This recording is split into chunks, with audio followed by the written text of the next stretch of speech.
kanalımdan herkese merhabalar. Evet sevgili arkadaşlarım, bu videomda sizlere görmüş olduğunuz bu güzel motiflerin nasıl yapıldığını anlatmak ve paylaşmak istiyorum. Umarım sizler de sever ve beğenirsiniz. Battaniyelerden hırkalara, yatak örtülerine, çantalara varana kadar, kırlentlere, dilediğiniz her yerde kullanabileceğiniz, yapımı da böyle zormuş gibi duruyor ama gayet kolay olan bir motif çalışmasını hep birlikte yapalım arkadaşlarım. Arkası da bu şekilde gözüküyor. Yani önlü arkalı rahatlıkla kullanabilirsiniz. Ben modelimi yaparken şöyle Nako Elite Baby'nin iplerini kullandım. Şöyle göstereyim. Ve 2,5 milim tığ kullandım arkadaşlar. Tabii elinize ve renkleri olsun, ip olsun, tamamen sizin tercihinize kalmış bir şey arkadaşlarım. Böyle bir güzellik ortaya çıktı. Umarım seversiniz. Hadi gelin hep birlikte bu güzel motifin nasıl yapıldığını görelim arkadaşlar. Şimdi bir sihirli halka yapıyorum. Bu şekilde 1, 2, 3 tane zincir çekiyorum. İçerisine tam 11 tane ikili trabzan yapıyorum arkadaşlar.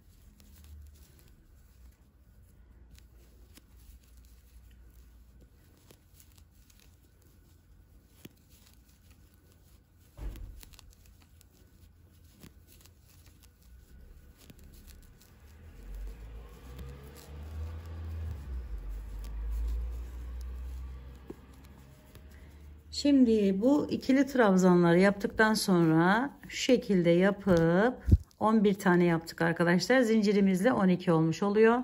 Yani 12 tane arada yerimiz olmuş olması lazım. Şimdi bunları aldım ve birlikte çekiyorum. Buradan bir zincirle sabitledikten sonra bunu burada bırakıyorum arkadaşlar. Diğer renk ipime geçiyorum. Şuradan bakın giriş yaptım. Şekilde çıkartıyorum. 2, 3, 4 tane zincir çektim. Üzerine aldım. Aynı boşluğa bir tane daha ikili trabzan yapıyorum. Devam ediyorum şimdi. Her bir bu şekilde olan boşluklara, yani bakın şu aralardan giriş yaparak şuralardan ikili trabzanlar yapıyoruz.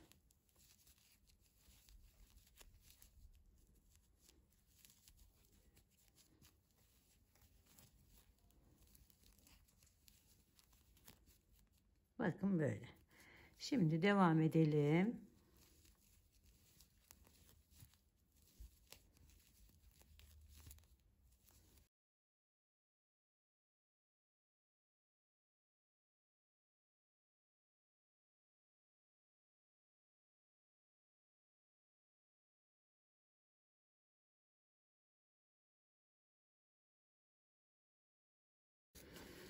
Şimdi bakın sona geldim. Sona geldiğimde hemen burayla birleştiriyorum burayı. Bu şekilde çekiyorum. Ve bunu şöyle bıraktım. Aşağıdan diğer ipimi bu aradan giriş yapıyorum arkadaşlar, bakın. Aradan giriş yaptım. Çıkartıyorum yukarıya. Ve buraya 6 tane zincir çekiyorum. 1, 2, 3, 4, 5, 6. Üzerine aldım. Hemen aynı boşluğun içerisine şu şekilde 1, 2, 3 tane dolduruyorum bu şekilde. Sonra 1, 2, 3 zincir çekiyorum. Şu şekilde bırakıyorum yine. Şimdi bunu bu şekilde yaptıktan sonra hemen diğer ipime geçiyorum. Bakın şuradan giriş yapıyorum. Ortasından değil, bu kenarından. Ve bununla alıyorum. Şöyle biraz çekelim. Buradan çıkarttım. Şimdi yine 6 tane zincir çekiyorum. 1, 2, 3, 4, 5, 6. Sonra üzerine alıyorum. Yine aynı boşluğun içerisine şöyle 1, 2, 3. 3 tane ikili trabzan yapıyorum. 1, 2, 3 tane çok sık olmayan zincir çekip bırakıyorum. Şimdi diğer ipime geçiyorum. Şöyle aldım. Bakın bunun ön tarafından geçirerek burada bu arayı atlayıp şuraya giriş yapıyorum. Bu şekilde yine 6 tane zincir çekiyorum. 1, 2, 3, 4, 5, 6. Üzerine aldım ve buraya 3 tane ikili trabzan yapıyorum. 1, 2, 3 zincir çekiyorum, bırakıyorum. Şimdi onu arkaya aldık. Hemen diğer rengimi aldım. Bakın. Bu defa bunu buradan atlatıp şuradan giriş yapıyorum arkadaşlar. Bakın bunun önünden hemen buradan giriş yapıyorum. Kaydırma ile bağladım. 6 zincir çekiyorum. Üzerine aldım ve ikili trabzanlarımı yapıyorum 3 tane.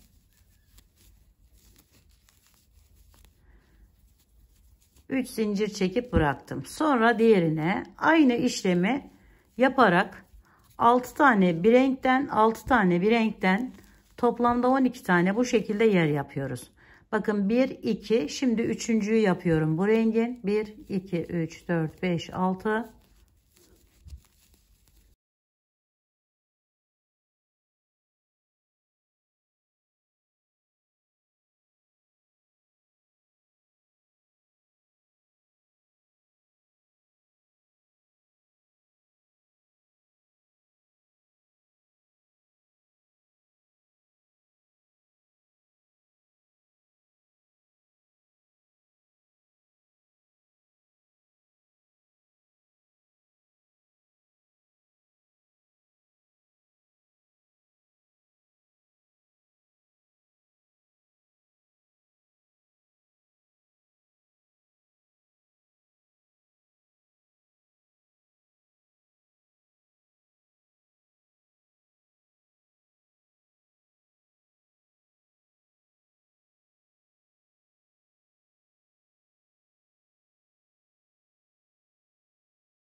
Son yere giriş yaptım arkadaşlar.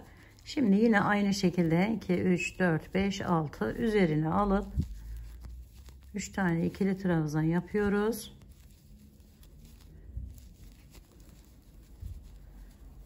Üç tane zincir çektim yine ve bakın geliyorum, hemen şuradan giriş yapıyorum.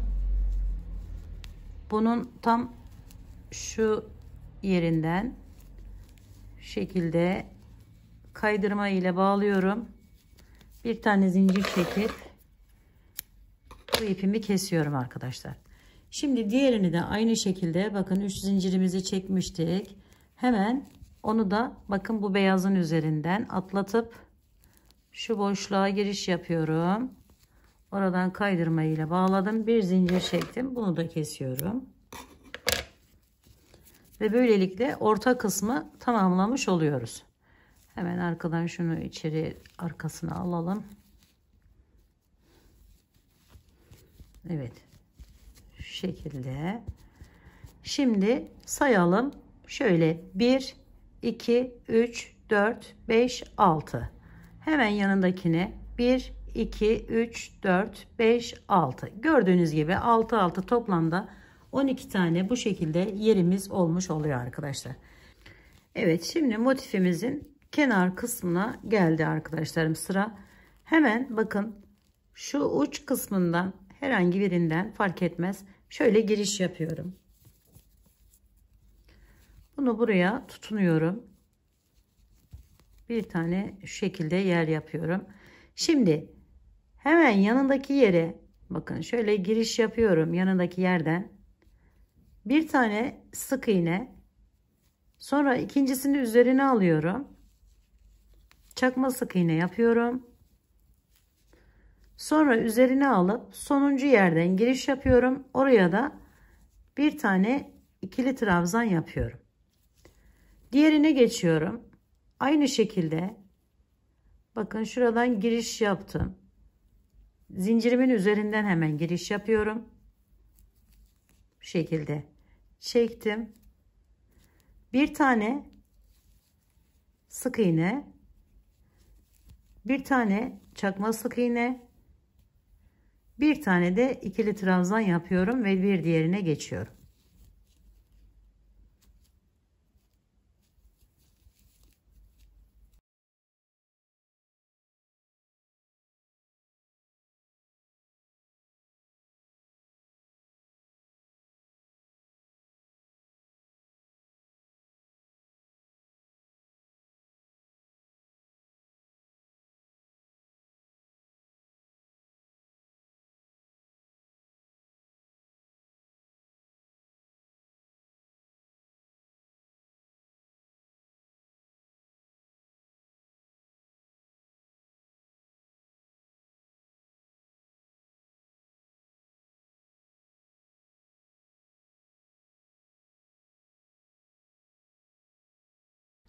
Evet, bakın sona geldim. Hemen giriş yapıyorum bu ilk girdiğim yerden bu şekilde ve kaydırma ile bağladım.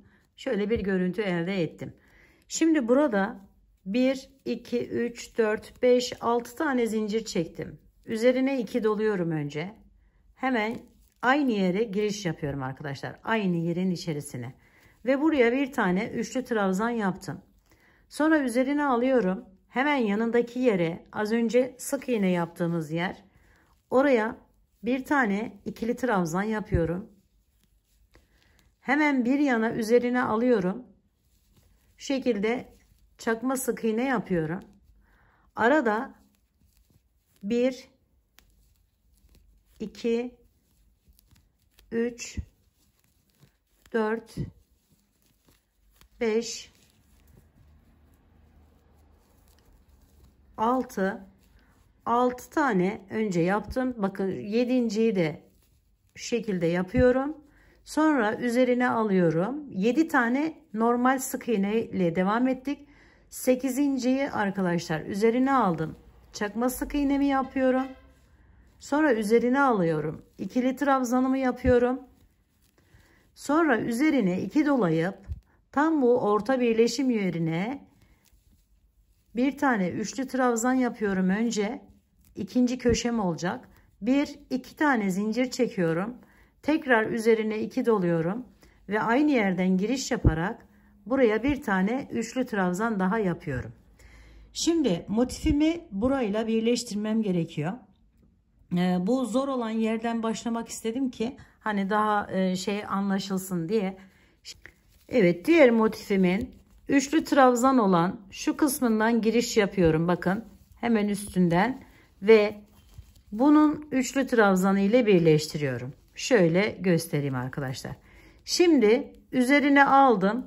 Hemen yanındaki yerden giriş yapıp buraya bir tane ikili trabzan yaptım.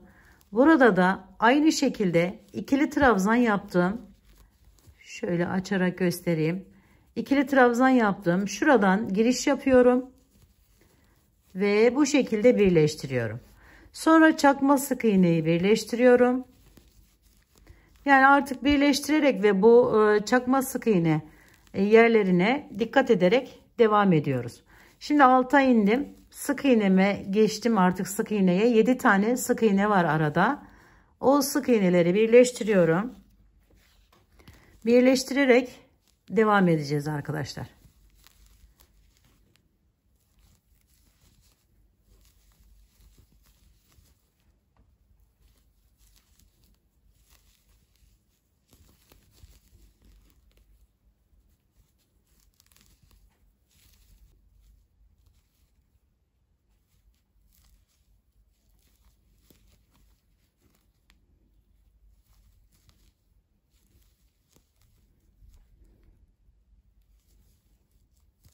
Şimdi burada yine bakın şeye geldik. 7 taneyi yaptık.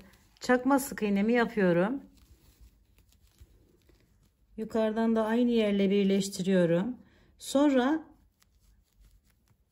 şöyle üzerine aldım. ikili trabzanımı yapıyorum. İkili trabzanımı birleştiriyorum. Sonra üzerine 2 doluyorum. Ortadan giriş yapıp köşemi yapıyorum üçlü trabzan ile ve buranın üçlü trabzan yerine bağlıyorum arkadaşlar. Ve bir tane zincir çektim. Şöyle hepsini birlikte toplamak amaçlı tekrar bir tane daha üzerine 2 dolayıp aynı yerden giriş yapıyorum. Ve bu defa bakın şu diğer motifin, yani bu tarafa gideceğimiz motifin bu üçlü trabzan yerine gelip oradan birleştiriyorum arkadaşlarım. Sonra yine ikili trabzanımı yapıyorum hemen bir yana. Onunla birleştirdim. Çakma sık iğnemi yapıyorum. Onunla birleştiriyorum. Şöyle. Sonra da normal sık iğne yerlerimi birleştirerek devam ediyorum. 7 tane yine yapacağız.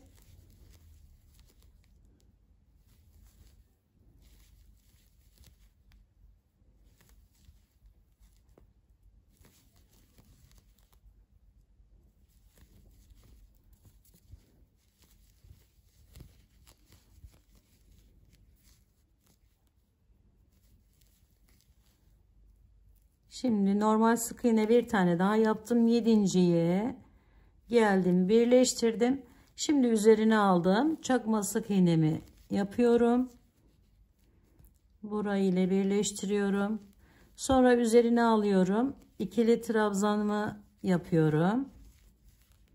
Burayı ile birleştiriyorum.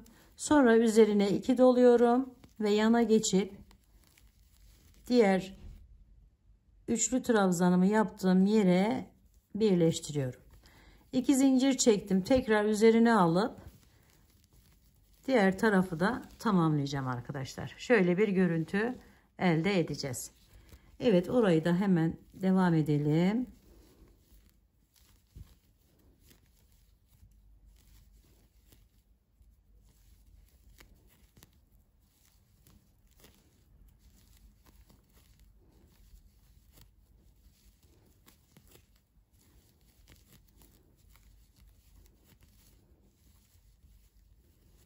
Ve sona geldik. Buradaki 6 zincir çekmiştik. Onunla birleştiriyorum.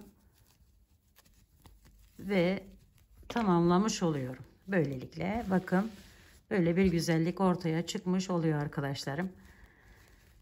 Bu videomda da size bu güzelliğin yapımını anlatmak, paylaşmak istedim. Umarım sevmiş ve beğenmişsinizdir. Arkası da bakın bu şekilde duruyor. Önlü arkalı, başta da söylediğim gibi rahatlıkla kullanabileceğiniz güzel bir çalışma haline geliyor arkadaşlar. Evet, bir yapacak olanlara şimdiden kolaylıklar diliyorum. Bir dahaki videomda görüşmek üzere. Hoşça kalın, sağlıkla kalın. Allah'a emanet olun arkadaşlar.